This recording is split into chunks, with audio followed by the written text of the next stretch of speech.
Good morning students. BEd second year के paper knowledge and curriculum ज्ञान और पाठ्यचर्या के अंतर्गत हम लोगों ने जॉन डेवी को प्रारंभ किया था कि जॉन डेवी की शिक्षा से संबंधित या उनका शिक्षा दर्शन क्या है। कल हम लोगों ने जॉन डेवी का प्रारंभिक परिचय को जाना था कि वे कहाँ, जैसे उनका जन्म कब हुआ था, जैसे 1859 में उनका जन्म हुआ था, अमेरिका के बर्सिलोना में उनका जन्म हुआ था।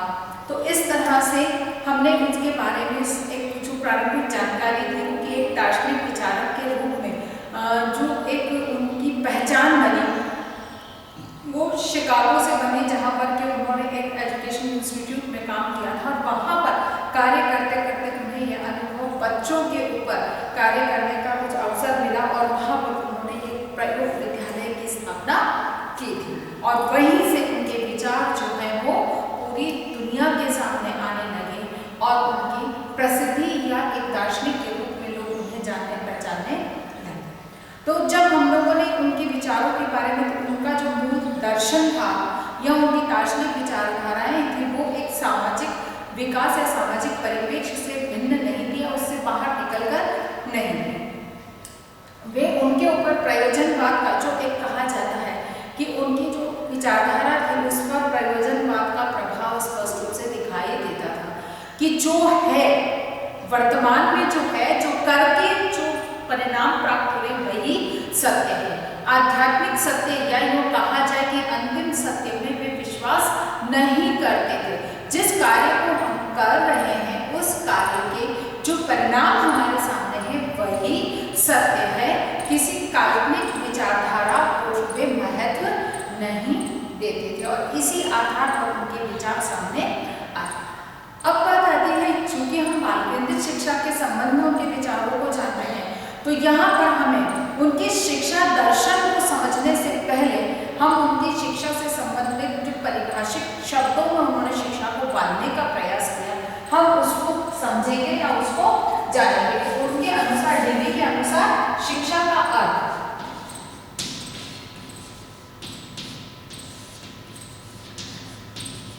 शिक्षा के अर्थ को स्पष्ट करते हुए डेवी ने परिभाषित किया है। दो तरह से उन्होंने परिभाषित किया है। पहला है व्यापक अर्थ में शिक्षा जीवन के सामाजिक रूप का की अविरलता है। व्यापक अर्थ में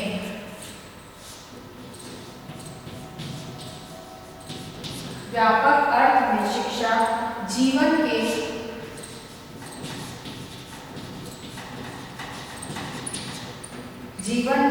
सामाजिक रूप की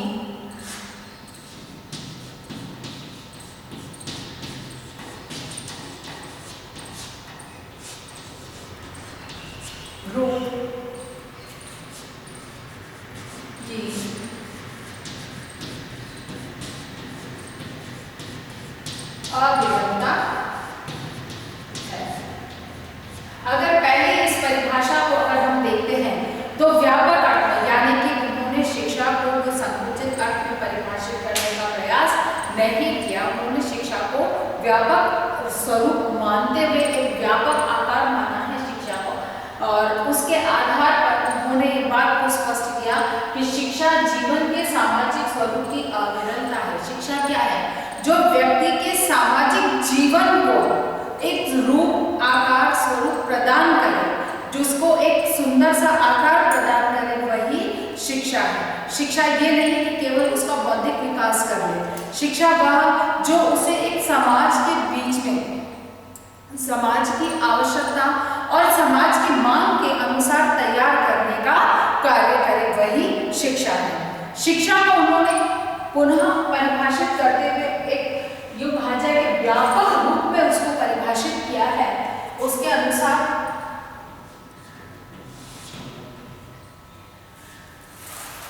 शिक्षा को पूर्ण रूपेण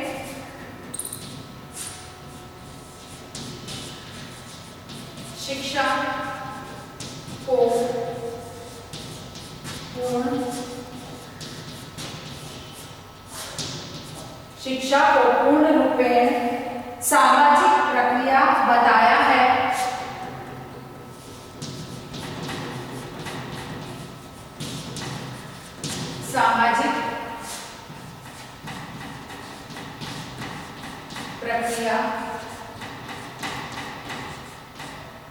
बताया है।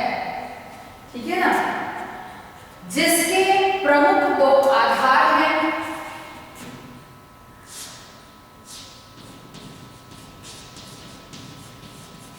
जिसके प्रमुख दो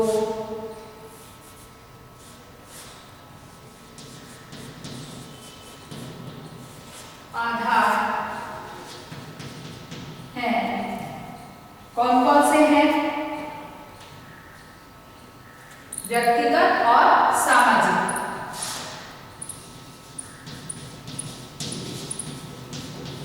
व्यक्तिगत और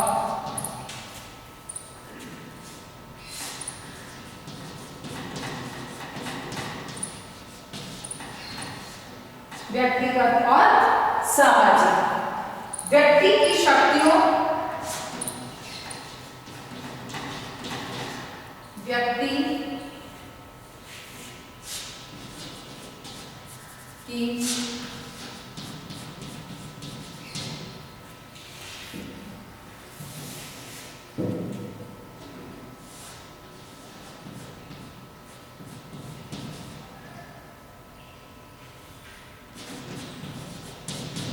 व्यक्ति की शक्तियों,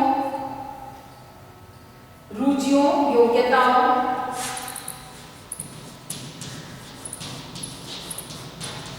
रुचियों,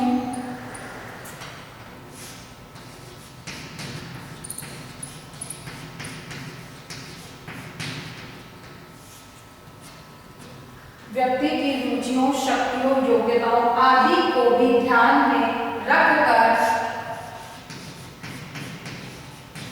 आदि को भी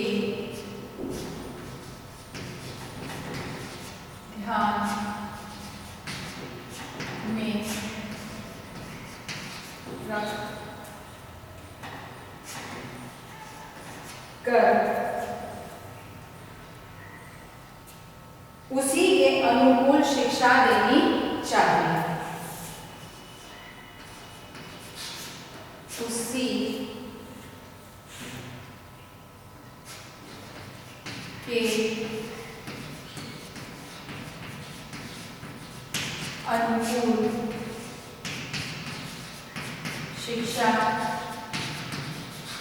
देनी चाहिए। उसी के अनुकूल शिक्षा देनी चाहिए, किंतु साथ ही समस्त शक्तियों,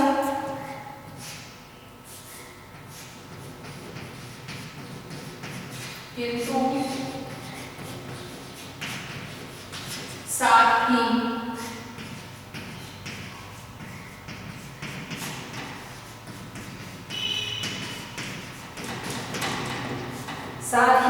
समस्त शक्तियों व रुचियों आदि को सामाजिक शक्तियों व रुचियों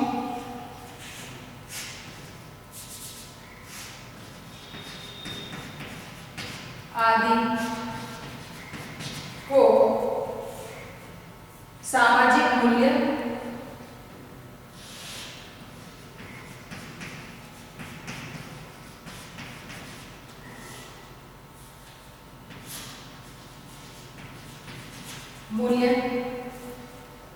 देना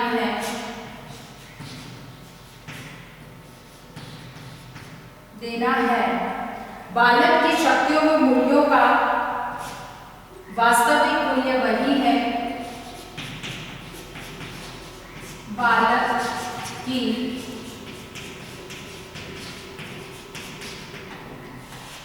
शक्तियों व मूल्यों का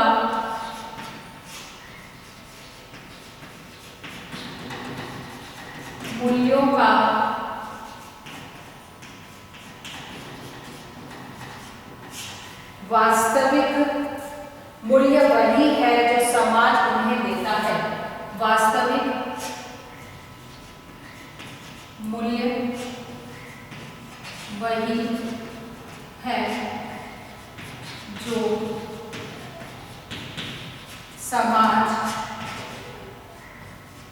उन्हें देता है, समाज उन्हें देता है। सामाजिक वातावरण में ही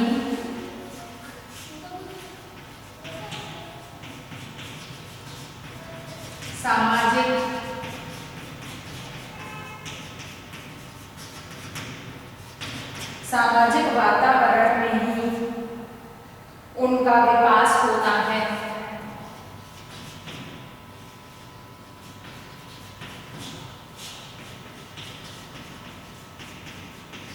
विकास होता है और उसे अक्षुण्ण बनाए और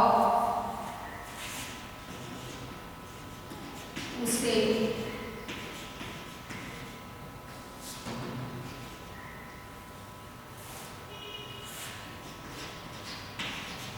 अक्षुण्ण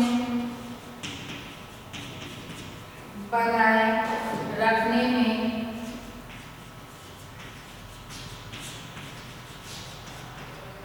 में उसकी सहायता करता है,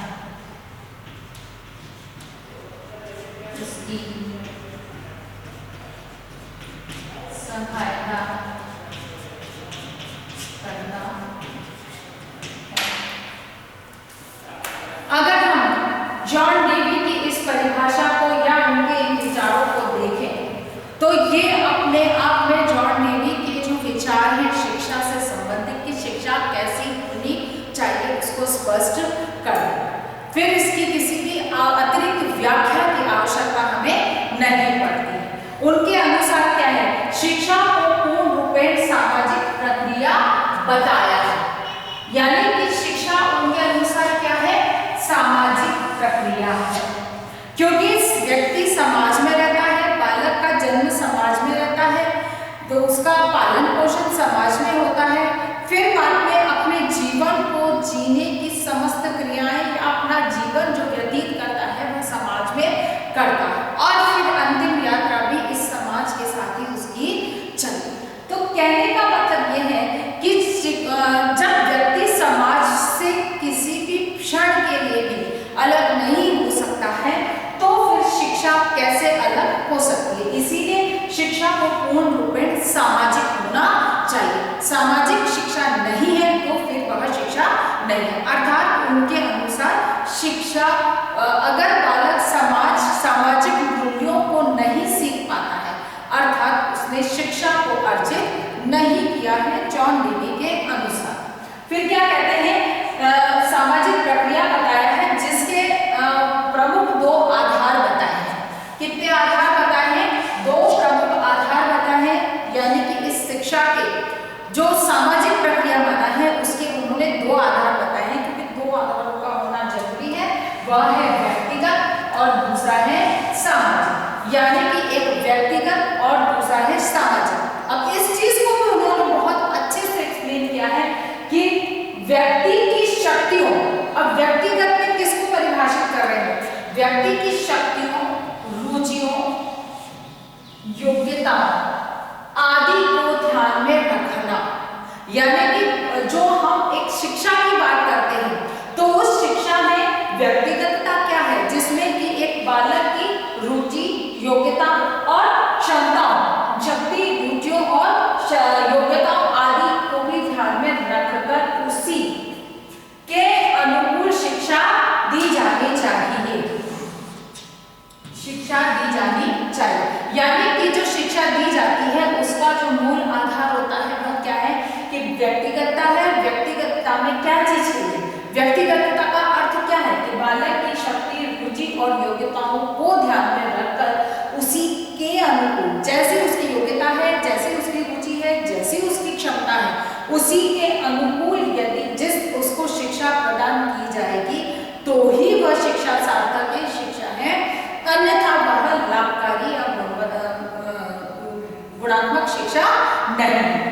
फिर किंतु साथ ही समस्त शक्तियों, इसके साथ क्या, यानी कि बालक की रुचि, योग्यता और शक्तियों के अनुकूल शिक्षा प्रदान की जानी चाहिए, किंतु इसके साथ में किस चीज का ध्यान रखना है कि समस्त शक्तियों और रुचियों आदि को सामाजिक मूल्य देना है।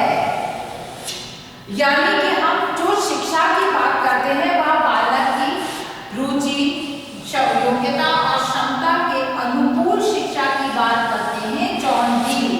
तो लेकिन इसमें किस बात को ध्यान रखना है, उसमें बात को ध्यान रखना है कि उसकी इन्हीं योग्यता, क्षमता और रुचियों को सामाजिक मूल्य प्रदान किए जाए। यानी कि हम जिस तरह से बालक की रुचि के अनुकूल शिक्षा प्रदान कर रहे हैं, तो उसकी रुचि इस तरह की हो जो सामाजिक मूल्यों का पालन करे। यानी कि हम उसकी रुचि के अनुसार उसे आगे बढ़ने के अवसर प्रदान करते हैं, तो उसमें सामाजिक मूल्यों के दायरे से बाहर निकलने की उसको किसी भी प्रकार की हिम्मत न हो पाए, या यूं कहा जाए कि सामाजिक मूल्यों से बाहर निकलने की वह सोच भी न सके। इस तरह से एक सामाजिक दायरे में रहते हुए उसे शिक्षा प्रदान की जानी चाहिए। यानी कि उसे सामाजिक मूल्यों का पूर्ण ज्ञान होना चाहिए। सामाजिक मूल्य उसमें इस तरह से उस कहना चाहिए कि उसमें समाहित हो जाए, उनके साथ इस तरह से वो समायोजन कर ले कि वह अपनी रुचि, योग्यता और क्षमताओं के अनुकूल जो कुछ भी कार्य करता है उसमें वह सामाजिक दायरे में रहते हुए ही कार्य करे। फिर सामाजिक मूल्य देते हैं। फिर क्या कहा है, बालक की शक्तियों, मूल्यों का वास्तविक मूल्य वही है जो समाज उन्हें देता है। यानी कि क्या है, समाज उन्हें देता है, यानी कि उनका मूल्य कब होगा, उसकी योग्यता, क्षमता, रुचियों का आदि का जो वास्तविक मूल्य है या वास्तविक महत्व है वो क्या होगा, जो समाज उन्हें देगा। अगर समाज ने उसको स्वीकार किया है तो वह उसके लिए लाभकारी है, समाज ने अस्वीकार किया है तो उसे बदलने की आवश्यकता है। अब बालक कहता है कि मैं अमुक कार्य नहीं करूँ, और सामाजिक मूल्य कहते हैं कि आप जिस तरीके को अपना रहे हो वह तरीका समाज के लिए उचित नहीं है, समाज उसे स्वीकार नहीं करता। बालक कहता है कि मैं वैसे ही करूँगा, अर्थात सामाजिक मूल्यों ने उसे अस्वीकार किया। ऐसे में उस व्यक्ति को हम समाज से भिन्न, या कहेंगे कि हम सामाजिक व्यक्ति नहीं कहते हैं, उसे असामाजिक कहते हैं, यानी कि उसे असामाजिक तत्व की श्रेणी में रखते हैं। तो यही कारण है कि जो उसकी शक्ति व मूल्यों का वास्तविक मूल्य वही है, उसका वास्तविक मूल्य यानी कि उसका जो मोल होगा या उसका जो मूल्यांकन किया जाएगा वह समाज के द्वारा ही किया जाएगा, और जो समाज उन्हें जैसा देगा, जैसी रेटिंग उन्हें देगा, उसी के अनुकूल उसको स्वीकार किया जाएगा या उसका महत्व माना जाएगा। फिर सामाजिक वातावरण में ही उसका विकास होता है। अब यानी कि जो भी विकास हो रहा है वो किसमें हो रहा है, सामाजिक वातावरण के अंदर ही उसका विकास हो रहा है। सामाजिक वातावरण के बाहर बालक कुछ भी नहीं करता। अब कहें कि हम बालक को पर्यावरण संरक्षण की बात करते हैं कि भाई आपको गंदगी नहीं फैलानी चाहिए, आपको कचरा डस्टबिन में डालना चाहिए। छोटा सा एग्जाम्पल है जो बच्चों को सिखाते हैं, वो कहाँ है, उसी समाज में है, अपने आसपास में। वो केवल व्यक्तिगत नहीं है, वो घर के बाहर कचरा डाल रहा है, उसको तो दिख नहीं रहा है, लेकिन सड़क पे आते जाते लोगों को वो गंदगी नजर आ रही है। तो वो किसके लिए हानिकारक है, किसको मतलब आलोचना कौन कर रहा है, वह समाज का। यानी कि समाज उसे उसकी आलोचना के माध्यम से उसे सिखा रहा है कि तुम जो ये कार्य कर रहे हो वो सही नहीं है, तुम्हें इसे बदलना चाहिए। यानी कि समाज उन्हें सामाजिक वातावरण में ही उन्हें उनका विकास होता है और उसे अक्षुण्ण बनाए रखने में उसकी सहायता करता है। यानी कि जो मूल्य समाज द्वारा स्वीकार किए जाते हैं उन्हें अक्षुण्ण बनाया रखने में समाज की ही योगदान होता है, मतलब अक्षुण्ण बनाने में सहायता प्रदान करता है। अर्थात एक संक्षेप में इस परिभाषा को हम समझते हैं तो यही है कि शिक्षा वह है जो बालक की योग्यता, क्षमता, रुचि के अनुसार सामाजिक मूल्यों के अनुकूल, जो मतलब योग्यता, रुचि, क्षमताओं के विकास में सामाजिक मूल्यों के माध्यम से जो विकास उसमें किया जाता है वही शिक्षा माना है जॉन डेवी के अनुसार। तो जॉन डेवी ने जो शिक्षा को परिभाषित किया उस हिसाब से बिल्कुल स्पष्ट बात आ जाती है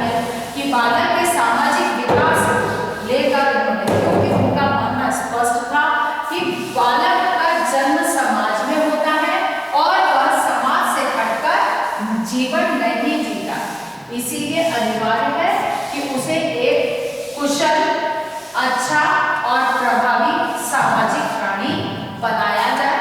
उसके लिए आवश्यक है कि शिक्षा उसे इसी तरह की प्रदान की जाए जो उसे एक योग्य सामाजिक प्राणी बना सके। अब बात आती है कि उनकी शिक्षा दर्शन के और विचारों को और अधिक हम कैसे समझ सकते हैं, है ना। हमने यहाँ पर उनका शिक्षा का अर्थ समझा। शिक्षा दर्शन,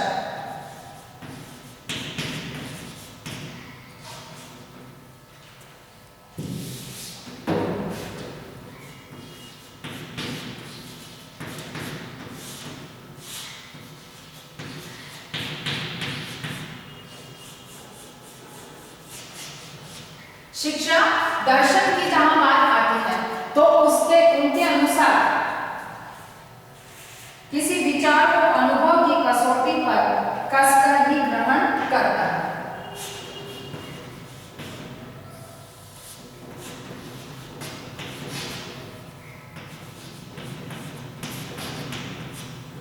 विचारों को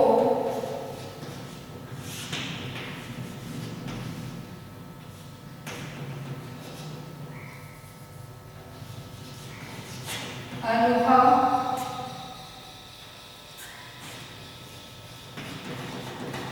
द्वारा ग्रहण कर। जो उनका शिक्षा दर्शन है उसमें सबसे पहली चीज उन्होंने क्या कही कि जो भी विचार आते हैं वो अनुभव की कसौटी पर उसे कसकर नाप तोल कर ही ग्रहण किया जाता है। यानी कि आपके दिमाग में जो भी विचार आया कि मुझे अमुक कार्य करना है, तो जो अनुभव है, जैसे आपने कहा कि मैं मतलब कि सुबह उठते बीच सड़क पे छोड़ शराबा ढोल बजाकर मैं एक्सरसाइज करूं।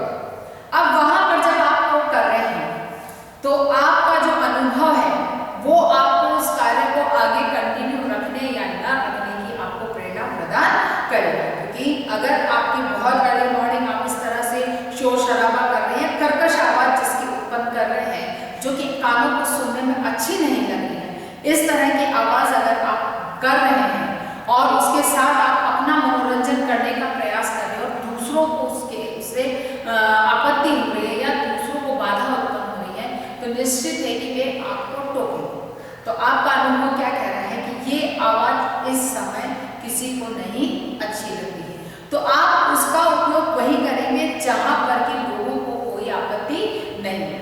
तो कहने का मतलब ये है कि ये तो एक एग्जाम्पल है कि किसी कार्य को किस तरह से हम कर रहे हैं, लेकिन विचारों में भी आप किसी तरह का विचार इसी तरह का मन में आता है तो आप उसे यूं ही अप्लाई नहीं कर लेते या उसको एक कहना चाहिए कि आजीवन स्वीकार कर लेने या अपने मूल्यों में शामिल नहीं कर लेते। कब करते हैं? जब आपको जो अनुभव प्राप्त होता है उस विचार के माध्यम से आप जो समाज में आप अपने विचार रखते हो और समाज के द्वारा उन्हें स्वीकार या अस्वीकार किया जाता है और उसके जो कमेंट्स होते हैं, जो लोगों के उससे संबंधित विचार होते हैं, उसको जानने के बाद ही आप तय कर पाते हैं कि मुझे अमुक विषय से संबंधित जो मैं विचार रख रहा हूँ उन विचारों को मुझे अपनाए रखना चाहिए या इन्हें छोड़ देना चाहिए। तो ये स्पष्ट है कि कोई भी कार्य, कोई भी विचार है वो अनुभवों की कसौटी पर ही नाप तोड़कर ग्रहण किए जाते हैं, उन्हें स्वीकार किया जाता है। नेक्स्ट है धर्म, ईश्वर और अंतिम सत्य में विश्वास नहीं। धर्म, ईश्वर व अंतिम सत्य में विश्वास नहीं। वे उनका जो शिक्षा दर्शन था उसमें इस बात का ध्यान रखा गया या उन्होंने इस बात पर बल दिया कि धर्म, ईश्वर और अंतिम सत्य में विश्वास नहीं करते थे। इसीलिए शिक्षा का जो स्वरूप था उसमें धर्म, ईश्वर या अंतिम सत्य को उन्होंने स्थान नहीं दिया या उनके विचारों में इसको महत्व नहीं प्रदान किया। अगला जो था उसमें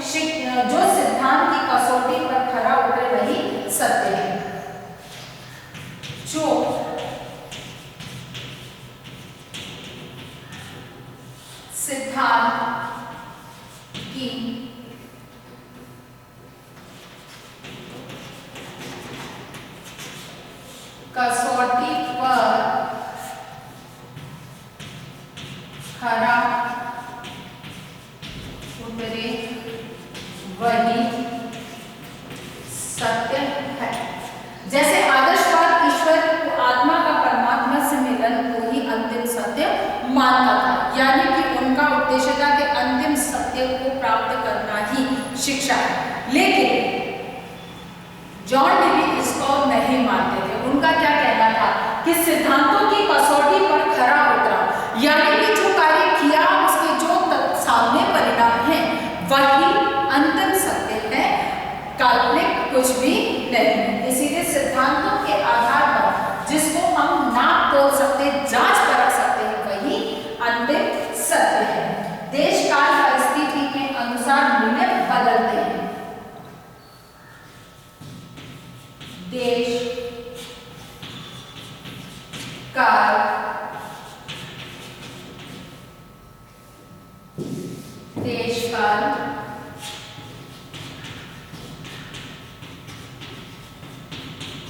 परिस्थिति के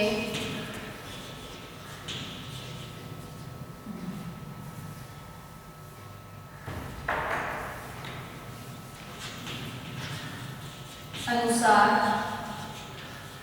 मूल्य बदलते हैं, यानी कि मूल्यों में बदलाव होता है। सब पांच में देश काल और परिस्थिति के अनुसार मूल्यों में बदलाव आता है। फिर अनुभव वही जो वैध ज्ञान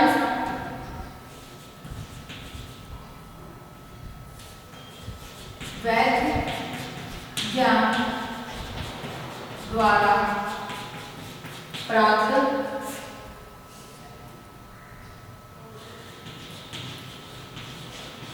अनुभव की मान्यता, यानी कि जो ज्ञान वैध है, जिसको की वैधता प्रमाणित की जा सकती है, और उसी वैधता के अनुभव के आधार पर जो अर्जित किया जाता है, उसी ज्ञान को वे सत्य मानते हैं। अर्थात उनके अनुसार वैध ज्ञान की प्राथमिकता उन्होंने शिक्षा में महत्व दी है। फिर सत्य परिवर्तनशील है।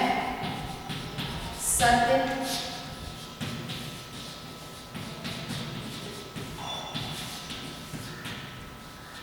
जॉन डेवी के अनुसार वे मानते थे कि सत्य को परिवर्तन, समय परिस्थिति के अनुसार उसमें परिवर्तन आता है और उस परिवर्तन को स्वीकार करना अनिवार्य है। फिर क्रिया में कोई बाधा उत्पन्न हो तो विचारों में उत्तेजना, क्रिया में बाधा आने पर विचारों की उत्तेजना, विचारों में उत्तेजना उत्पन्न होती है।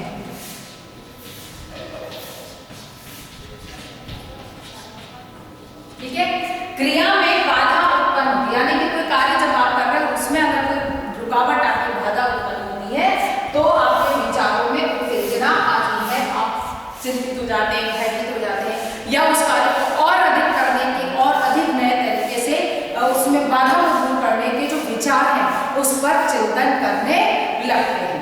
फिर अंतिम बात है, शिक्षा का महत्वपूर्ण मॉडल त्रिध्रुवीय मॉडल है।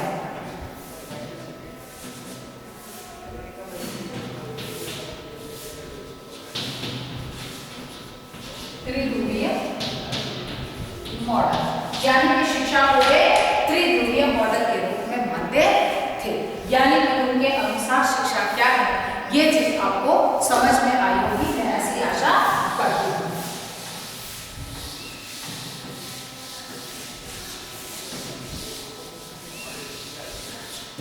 इसी के अनुसार हमारा आज का होमवर्क होगा।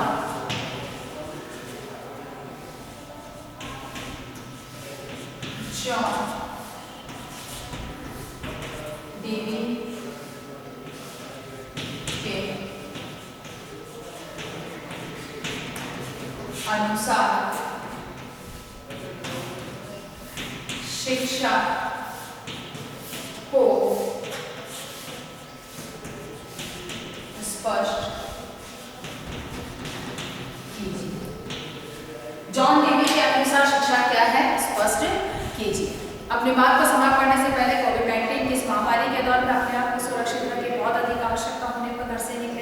घर से निकलते हैं तो 3 बातों का ध्यान रखें।